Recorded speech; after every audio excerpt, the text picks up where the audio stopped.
Hello, lovely people. Welcome to part one of my September reading wrap up. Doobie doobie doobie doobie doobie doobie doobie doobie doobie doo. Doobie doobie doobie doobie doobie doobie doobie doobie Sophie vlogs. I've been an absolute machine in September. I'm actually recording this halfway through the month. I don't normally do like a mid-month wrap up. I normally just wait till the end of the month. But I've read so much already that I'm just going for it. Before I dive into September reading, I forgot to talk about a book in my August wrap up, so I'm going to start with that. And that is Locklands by Robert Jackson Bennett. This is the third book in the Founders trilogy. The first book in this series is called Foundryside. We follow a young woman called Sanjia who is, she has this ability to interact with scribed objects.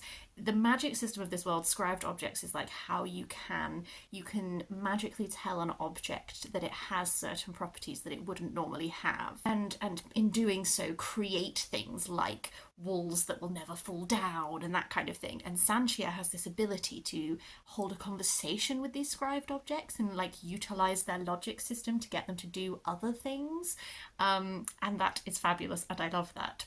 This is obviously the third book in a trilogy, so things have gotten quite different. What was interesting about this book is that it opens, I think it's 8 years after the end of the second book, Shorefall. So you've had this big time jump, and so things are very, very different. I will say one thing for Robert Jackson Bennett. Man knows how to write an opening sequence. In all three of these books, like the opening sequence of events is always so action packed and so fantastic. Like this one, you're really thrown into it with some of the characters that you're very familiar with, but some new characters. You can really tell that things have developed, and then you get that fun aspect of trying to pick out how we got to this point. And I really enjoyed that. Berenice, who is Sanchia's love interest, gets a lot more screen time as well, particularly at the start, and I really enjoyed that. I will say, on the whole, there are some really great things about this book, and I think Robert Jackson Bennett just has fascinating ideas, and I'd be really interested to read more from him. I did find myself I was disappointed in the second book in the series because I felt like, due to a lot of the plot, we had a lot of situations of a group of people trapped in one room talking a lot about what they'd like to do and like what their plan is and all that kind of thing, but being physically constrained. With this one, I think where I found myself a bit disappointed is, despite the fact that there were these fabulous like action-packed scenes and the ideas are really cool and there were some like really emotionally impactful moments, I find myself yearning for the first book. I think what I loved about the first book, Foundryside for me was a five-star read. The magic system was so fun in that you are playing with it. Like there is this really like fun, playful aspect to the magic series system in the first book, I feel, where it's like Sanchia is like logicking them to do what she wants in an amusing way. In this third book, the magic system has developed so much and it is so complicated to the point where you have to have diagrams at a couple of points to explain how these things work. And I'm like, yay, great for you to have good ideas, but I missed the fun aspect of the magic system. Similarly, like the cast has changed. Like one guy has just like died off screen, which I felt a bit sad about. Um, I miss the like we're a scrappy ragtag group kind of aspect. There's like a new aspect to this magical system, which I'm going to refer to as linking, where people have you can link people magically. So there's a lot of sharing thoughts and sharing things and that kind of thing, um, which is like fine, but I just it's not that it's not like it rounds it all off and all that kind of thing. I found myself when I was reading it, I was like, I'm just not having as much fun as I did in the first book.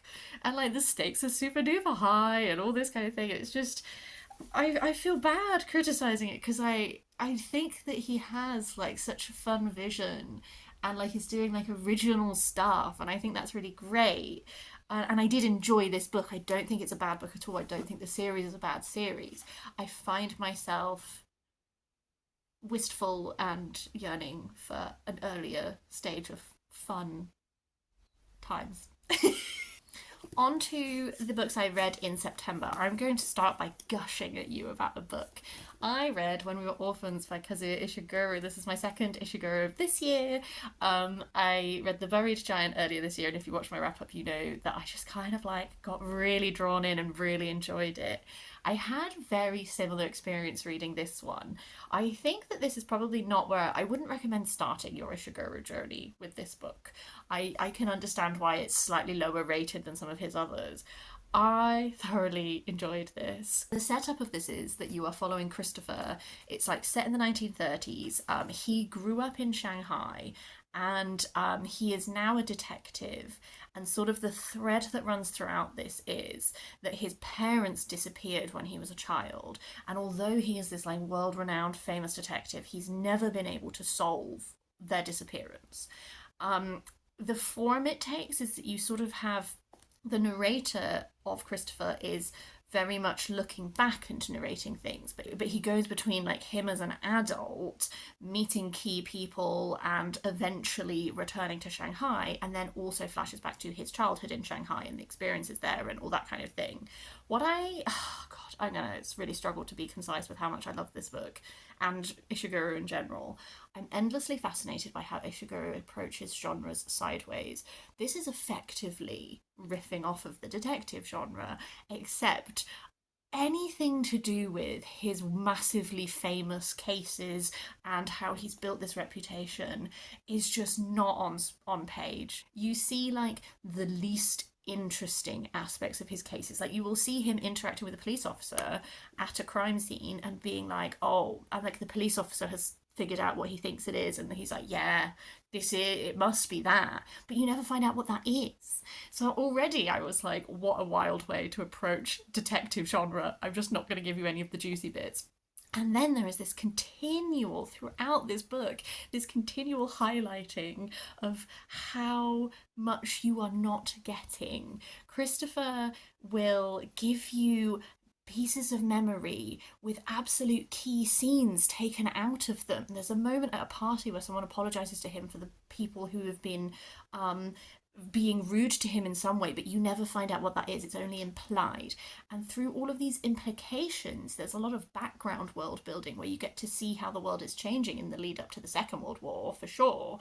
But also you just get you just get it highlighted over and over again that Christopher is not actually a reliable narrator. He'll recall things, but then things other people say to him, he'll be like, oh, you're not remembering me. I was never like that. This artificiality, this highlighting of how even though he is said to be an incredibly famous detective, how he perceives himself is so different to how other people perceive him. Equally, he keeps saying that he's going to solve this mystery of what happened to his parents, but he's waited until he's like a fully grown adult with a successful career. There's all of these moments where he promises to do something and he just doesn't. He puts it off.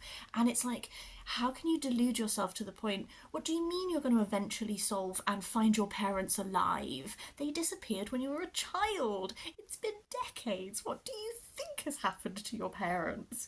And I don't consider any of this a spoiler because I feel like if you are familiar with Ishiguro and you know the way that he approaches things, he will always be not giving you fully solid answers. He will always be the satisfying route that you could take is never the route that he will take, because what you think your book is going to be about, solving this disappearance, is not at all what the book is going to be about. And I think there's a really wider conversation here about how people will believe narratives about themselves and nations will believe narratives about themselves, and those things don't hold up in the light of day. And Christopher views himself as having this mission, and is he successful in that mission? Is that mission what he should really be driven by? I just think that this the creeping way that you begin to be like, good Lord, Christopher, what is your grasp on reality? Alongside this build up to the Second World War and the tensions between nations and all of this sort of thing. Like, I just thought it was really great. I think it is playing with memory. It's playing with like this nostalgia that like covers how you view things. Oh, I love Ishiguro so much. I feel like I've reached this year and suddenly Ishiguro is an author that I just love what he is doing. I relished reading this book as it was unfolding and as things I was like, I'm picking up what you're putting down. I'm seeing things and I'm questioning things and I don't know if I'm right, but I'm loving the process. So absolutely loved this book. An audiobook I listened to at the very start of the month was Manifesto on Never Giving Up by Bernardine Evaristo. This is essentially a memoir of Bernardine Evaristo. I think I got confused. I thought from the title that this was going to be more of a manifesto on like her approach to art and writing and that kind of thing. And there is a bit of that, but it is actually mostly a memoir. So about her life and growing up, and then also it does transition into, she kind of tells you a lot of the background about like the works that she has written and the process of writing them and how they evolved. That aspect was really fascinating. I've only read a couple of Bernardine Evaristo's books, but I find that sort of, there's a word she uses and I cannot remember what it is to describe how she combines like prose and poetry and all of that. And I also hadn't realised that she had a drama background, that she like founded this theatre company and all of that kind of thing, because that really sets, I think, some of her work in a different light when you look at how she does like dialogue and how she paints some of the scenes and all that kind of thing. So this was just like a little audiobook I put on in the background while I was trying to like unwind in the evenings. And so I found those sort of like insights into her dramatic background and the actual like process of writing some of her works super duper interesting. A non-fiction I read is The Gilded Stage, A Social History of Opera by Daniel Snowman. My dad bought this for my partner for his birthday. It's a lovely big floppy history of opera. This was enjoyable. I have a few niggles with it. It takes you from opera's like very conception in Italy hundreds of years ago, and it comes up to probably around the time that this was actually published. So not like 100% up to date, but like much more modern stuff. What I found great about this is I liked that when it says a social history of opera, I did want a little bit more of like a social history at times. Sometimes it was just like a history of how opera developed. But what I did like is that it kind of does these like big picture bits, and then it will like zoom in on individuals, and the individuals are not just composers of opera but also very famous performers, people who like owned the theatre. When it becomes a point where you have a conductor who is not the composer, like conductors, and those sort of like mini snapshots I found really interesting. I think my criticism of it as overall was just there were some time periods felt like they were done quite quickly, whereas others got like a lot of page space, and I wasn't so interested in like opera in America because that went on for like a really long time, versus some of the other countries that felt like they got a little bit like skimmedy over kind of thing. So there were some countries that got like a lot of page space, and there were others where I was like, I feel like this could have been more. But it was enjoyable as non-fiction. I've read quite a few chunky non-fictions this month that I will be delving into. Back to a fiction, I read The Summer Book by Tove Jansson, which is translated by Esther Freud. Oh no, wait, translated from the Swedish by Thomas Teal. This was sweet. I will confess, I thought I was going to head over heels love this, and I kind of tried to squeeze it in at the end of summer. I just thought it was like a perfectly sweet book. Every chapter was sort of just like a little snapshot of this old woman and her granddaughter and this summer of them being on this island together. And so I think it was very sweet and adorable. I think it did do that job quite well of like, sometimes the grandmother is cranky, sometimes the little girl is cranky. They're not like super duper perfect characters, but there's this like commonality between them that I thought was sweet. I think just sometimes it's one of those books where it's like very sweet but like not that much actually happens, and so I think just sometimes like my motivation for picking it back up wasn't super there. I can see how if you're in the mood for something very like peaceful and heartwarming and cozy and lovely, this would be like a great pick. I just think for me, like, I enjoyed it, but I kind of thought that I was going to go like head over heels in love with it. Another book that I was like, I'm going to squeeze this in while it's still summery, was The Villa by Rachel Hawkins. The setup of this is it's like a dual timeline book where in your contemporary setting you follow Emily, who she's having a real rough time of it. She's had like some form of chronic illness for a while. Her husband is divorcing her. She has no motivation to write her latest book that she needs to do contractually, and then her best friend comes out of the woodworks and invites her to this villa over the summer. It's just her best friend happens to be like a very famous wellness guru.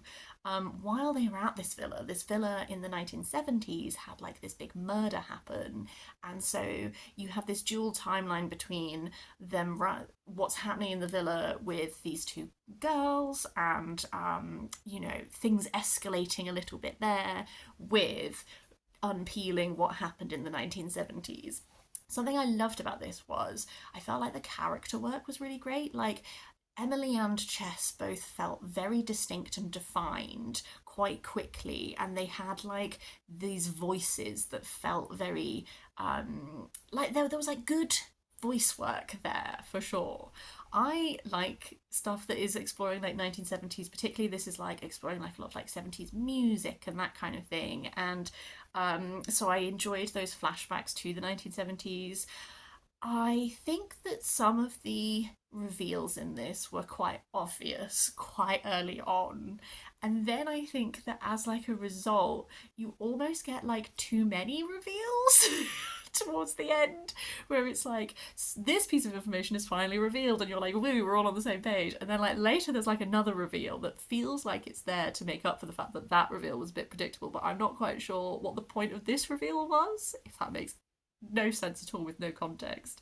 What I will say is super easy read, really lovely to rip through. This would be a great book to read like by the swimming pool. I liked those aspects of the people who are in the 1970s plotline. Like, one of them ends up being a very famous musician, one of them ends up being a famous writer, so there's a lot of fun stuff to do with like composing music and writing and all that kind of stuff. I just think that it got a bit reveal heavy at the end. But there is like a way of interpreting the ending that I really liked, which is a deep spoiler. So if you want to talk about that in the comments, let me know and we can have a chat. That was vague because I don't like to spoil twisty books. Another cracking non-fiction book was The Hemlock Cup, Socrates, Athens and the Search for the Good Life by Bettany Hughes. I've been having like a little bit of a loosey-goosey Socrates moment in that I've been reading a few different things that are exploring him. What was great about this is exploring Socrates, but it's really painting you this vision of what Athens was like when Socrates was writing and the history of this time period, and then how that developed. I recently read The Last of the Summer Wine by Mary Renault. If you have read that book, this is a great book to read after that, because what I said in my review of that was like, it was fab, I loved that book, but if you're not very familiar with the time period, there will be things that you'll be like, I have no idea why this is important or meaningful, I don't really understand what's happening politically, and this like expands all of that, so that was great. Bettany Hughes I love. I think she's lovely. I met her and I like lost my absolute mind. I think she does such a great job of laying out this like really richly developed historical time period for you. So she will do very, very short chapters that are just like little snapshots into, okay, we're going to briefly, this is just something that's going to flesh out your understanding of what this time period was like. And then you have these longer chapters that will explore more to do with Socrates himself and all that sort of thing. Socrates is so fascinating because we only have him through other people. We don't have any writings by him. So, you know, we have to trust Plato, we have to interpret Aristophanes and all this kind of thing. And I think she does a really fabulous job of, like, is constantly laying out this political, like, so much happened politically during this time period, and she really, like, gives you such a depth of understanding without, I read this and I was like, I feel like this is all like relevant, and I really found it clear to follow and all of that, but then I am biased because I love Bettany. A fiction book that I unfortunately DNF'd is This Mournable Body by Tsitsi Dangarembga. I've been on such a journey with this series. This is another trilogy. I've been really trying to finish off my trilogies this year. The first book of this is called Nervous Conditions. It's fantastic. I gave it 5 stars. We follow Sambudzai when she's a young girl and her brother passes away very immediately. You know it from the first sentence of the book and what a first sentence of the book it is. And then you follow her as she gets this education and all this kind of thing. This third book, Sambudzai is a much older adult woman, and all of this promise of her youth is really gone. And this is after the Civil War. I should say that this Tsitsi Dangarembga is a Zimbabwean writer. I did give you no geographical setting when I mentioned a civil war. So it's like post this war, this like really like disillusioned, and like life is a struggle. And how far did I get? I got like a good like 80 to 100 pages in, and within those pages, like Tambudzai is an interesting narrator, particularly at this point, because by this point, like, she is quite unlikable. Like, there's a scene very early on where there's like a woman being harassed by a crowd of people, and Tambudzai sides with the crowd of people, even though she knows this woman personally. So she's a flawed character, which is not a critique, because I think flawed characters can be really interesting. I have quite a lot happening in my life. Family illness, some big life stuff that's a bit stressful. I am not in the space to read this book currently. I did get, I think, somewhere between a quarter to a third of the way through, and I it's very bleak, and I believe that bleakness is deliberate, and I believe that Tsitsi Dangarembga is going to be making a point, and it's very purposeful. I will recognise that I'm not in the headspace to read this book right now, so I might be a soft DNF. I haven't quite decided yet. I didn't love the second book in the series, which is why I'm leaning towards more of a hard DNF. I felt like a lot of what I liked about the first book just has remained only in the first book. But I would encourage you to read Nervous Conditions because it's brilliant. Another non-fic I finished is A Concise History of Switzerland by Clive H. Church and Randolph C. Head. I went to Switzerland in May. I've talked about it a whole bunch. I read a very light history book called Swisstory, which was almost like a horrible histories for adults style book. And then my partner bought this to get a deeper understanding of Swiss history. It's a concise history. My critique is sometimes too concise. So Swiss history is interesting. It's quite hard to learn about Swiss history in the UK in regards to, like, there's just not a lot of books in English. And although I am learning German, my German skills are not yet good enough to do anything other than a dual language book. So I think that parts of this are great. One of my biggest critiques is that, like, we skip like so much time. The whole first chapter is just before Switzerland, and I understand that, like, this is about Switzerland, and so, like, before Switzerland is formed as a country, is that really Swiss history? But also, like, yes, it is.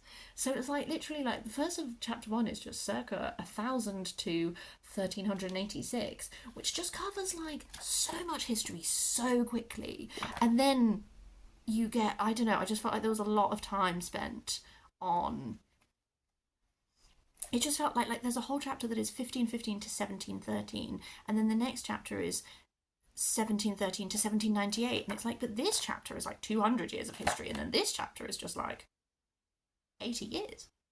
I don't know, so sometimes it was too concise for me, and sometimes as I was reading it I was like, do you know what, I think I got this from Swisstory. So, like, kudos to Swisstory. Maybe I should have rated Swisstory slightly higher, because although it was like a fun, light-hearted thing, actually it gave me quite a solid grounding that this did flesh out, and I am glad to have read it, but this didn't, like, blow my socks off. But if you do, I was just like, if you do want, like, to get a bit more Swisstory, maybe you should just read Swisstory. Moving on to Until August by Gabriel Garcia Marquez, which is translated by Anne McLean. And edited by Cristobal Pera. This is, it's referred to as the lost novel. What it actually is that this was a manuscript that Gabriel Garcia Marquez was working on in his later years, but he had difficulties with memory, and when he died, his instructions to his family were that this was no good and it should be burned. His family in the preface talk about how actually when they read it, their view was that his difficulties with his memory and some of the cognitive difficulties he was having stopped him from seeing how great this was. And so they have had it published and now translated. So that's why it's referred to as the lost novel. First of all, I need you to know I live in a state of always wanting to please librarians. I think they are cool. And my local librarian didn't know this book existed and was like rapturous because the checkout machines were down. So I had to get a person to do it for me. And she was just like, I didn't know it existed. And I felt a level of validation that such a high.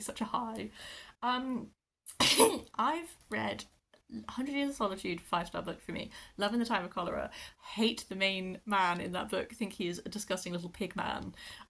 This was interesting. I think that he writes beautifully and the translator has done a beautiful job of translating him. This is a snapshot of this woman who every year she goes to visit her mother's grave, which is on this remote island. She goes on her own, and on this one year she has a very charged sexual encounter with a man, and then she's like changed, and she goes back every year, and it's like she lives in like 4 August every year, and you see a few Augusts in her life.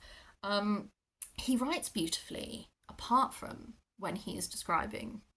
There's a moment where it's like he describes her like appraising her breasts really early on, and I was like, oh, this is written by a man. So I wasn't super down for some of the descriptions of some of the more graphic moments.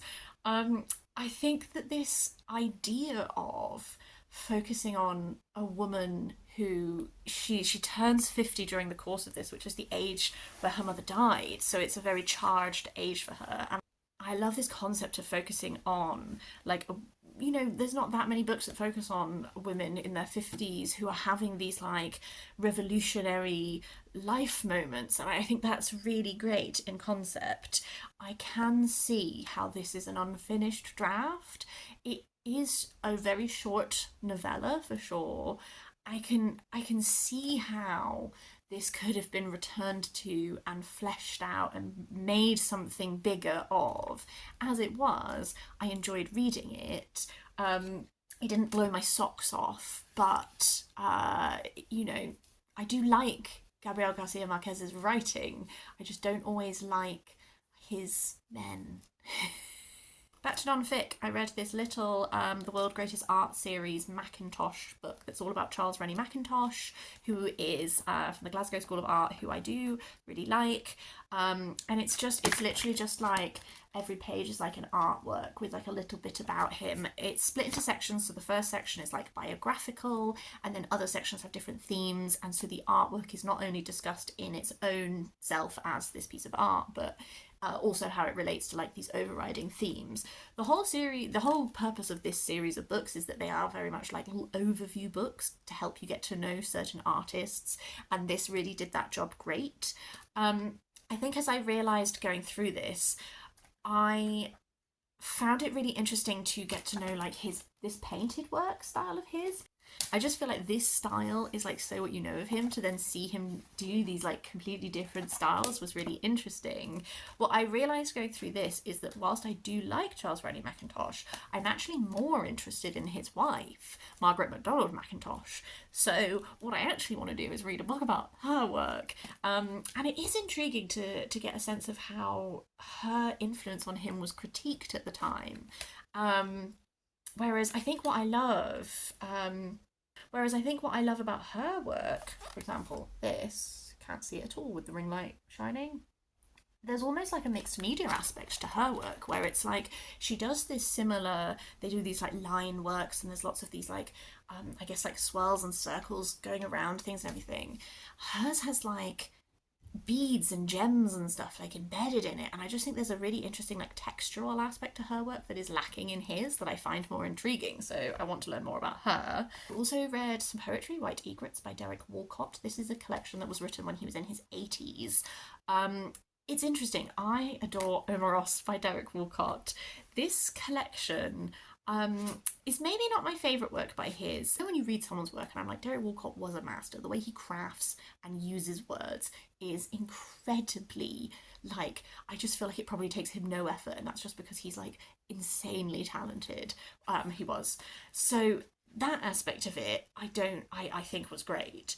I think that there were a lot of this. There was a lot of this that is like an older man who is feeling like loss of like a lover, clearly, and I didn't find all of the poems as interesting for me. I found the ones very moving that were like elegies for people who have passed. Absolutely. It reminded me a lot of, oh, what was the Seamus Heaney collection that I read? I don't remember. In that, like, I read that and I was like, I think I'm lacking some of the context to really pull out of this, like what he's saying. And he returned to his childhood a lot, and that was at the Hall Lantern, I think it was, because it was about the first time. Oh no, Electric Light, because one of the great poems in that collection is the first time that Seamus Heaney saw electric light. That one is brilliant. And this one had a few poems like that where I was like, this one, brilliant. It's just the collection overall just honestly just felt a little bit like a randy old man who was like a bit gutted because this girl had left him. And I was like, okay, fine, but it didn't like get me as strongly. Penultimately, I listened to The Homecoming of Bearthnocht by J.R.R. Tolkien. This was brilliant. If you get the opportunity to listen to this audiobook, you really should. It's technically 3 recordings. I cannot remember what the first one is. The second one is the recording of Bearthnocht, which was done by Tolkien. So it's Tolkien's voice narrating it, with like sound effects and all this kind of stuff. And that is a response to the Battle of Maldon. The Battle of Maldon is a very famous Saxon poem that's about this battle at Maldon, which did not go well for the Saxons. The Vikings decimated them. And so the homecoming of Bearthnocht is like unpacking this battle that has gone horrifically badly, but with Tolkien and his little voice doing it. It was great. So then Christopher Tolkien narrates the first and the third part, and the third part is like this essay that talks about the Battle of Maldon, Beowulf, and Sir Gawain and the Green Knight. And I actually had just watched finally the Green Knight film with Dev Patel in it, and then listened to that one, so that was really great because it was very fresh in my mind. I really enjoyed Tolkien's scholarship. There's a big essay that he did that was all about Beowulf. I cannot read Old English, but I did study it in translation when I was at university, and since doing that it's just really sparked like an interest. So I really love that side of Tolkien's work that is like this scholarly sort of interacting with this thing. Obviously it will help if you have read the Battle of Maldon for sure, but still super great. The final thing I'm going to talk about, this has been a mammoth, is Matrix, a collection of British seals by David Morris. This was a gift from my lovely friend Mark. This is such like a me and my partner book. I read it and then he read it. It's literally a collection of cool British seals. And by seals, I mean like that you would use to seal. So this is an example of one. What a baller move. It's just like a fascinating collection that is just super duper pleasing to look through. So I just had a really great time. This would give you, like trinket brain, little magpie, shiny things. This really satisfies like the same urge that I get when I go to like a little like auctioneer's shop or something, and you see lots of things from bygone times and you're just like, ooh, shiny. But in book form. That's everything. I'm really hoping I do continue to read some good books in September, otherwise the part 2 of this video is going to be a very, very short indeed. I would love to hear your thoughts on any of these. Please do leave me a comment down below. I hope that you're having a lovely reading time too, and I will see you next time for something different.